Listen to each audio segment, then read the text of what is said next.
baka isa ka sa naghahanap ng murang gitara na less than 3,000, ito na yung para sa'yo. Kaya panoorin mo lang yung video na to hanggang dulo.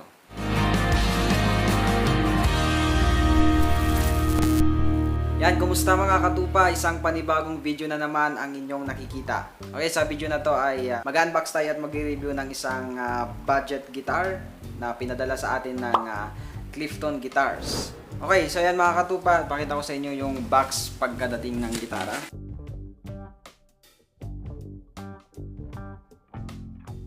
So far, okay naman yung pagkakabalot ng gitara. So kapag order kayo ng online, safe na darating sa inyo yung gitara. Okay, wag na natin patagalin pa itong mga katupa. Buksan na natin para malaman nyo din kung karapat dapat na bilhin nyo yung gitarang ito.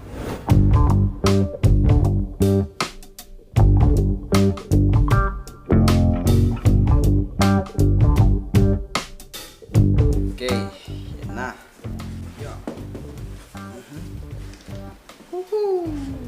Yun.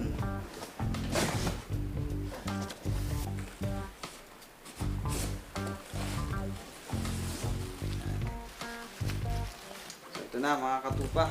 Grabe, hindi siya ganun kalakihan at hindi kabigatan. Kasi magaan lang. Ayan, magaan lang talaga. And pakiramdam ko maganda. Tingnan natin sa loob.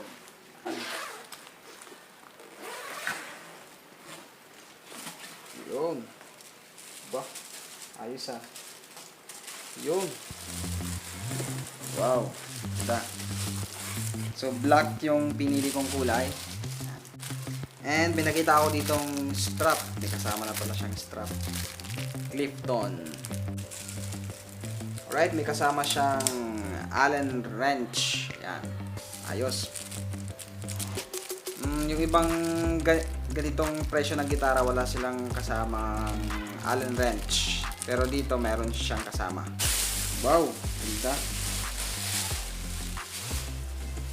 Okay, bago natin puntahan itong gitara, tingnan natin muna yung kanyang bag na kasama. Okay, ordinary na bag lang to. Yung manipis lang, so madali itong masira. And kapag bibili kayo nito, I suggest na bumili kayo ng bagong bag para dito na medyo makapal. Alright, ito na. Grabe, maganda yung pagkaka-black. Okay, yung size ng gitara nito ay 41 inches. Yung kanyang truss rod ay dual action. Yung kanyang pickup ay Raven KLT 17A.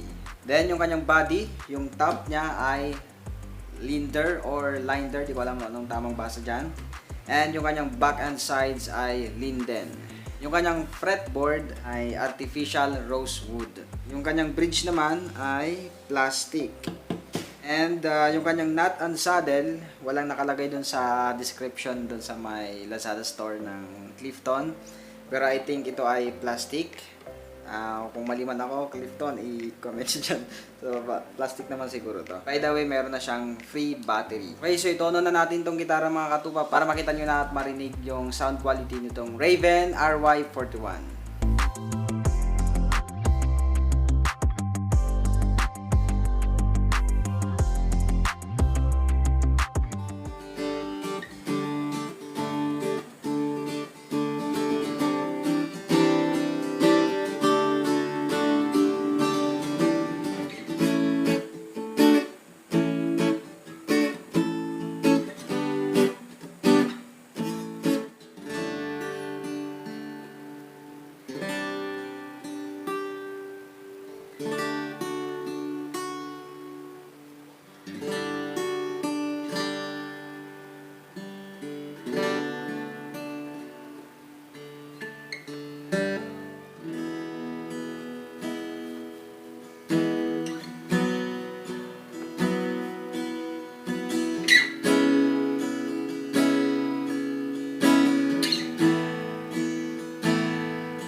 So ayun mga katupa, ngayon bibigay ako sa inyo ng verdict about sa nakita ko dito sa gitara na to.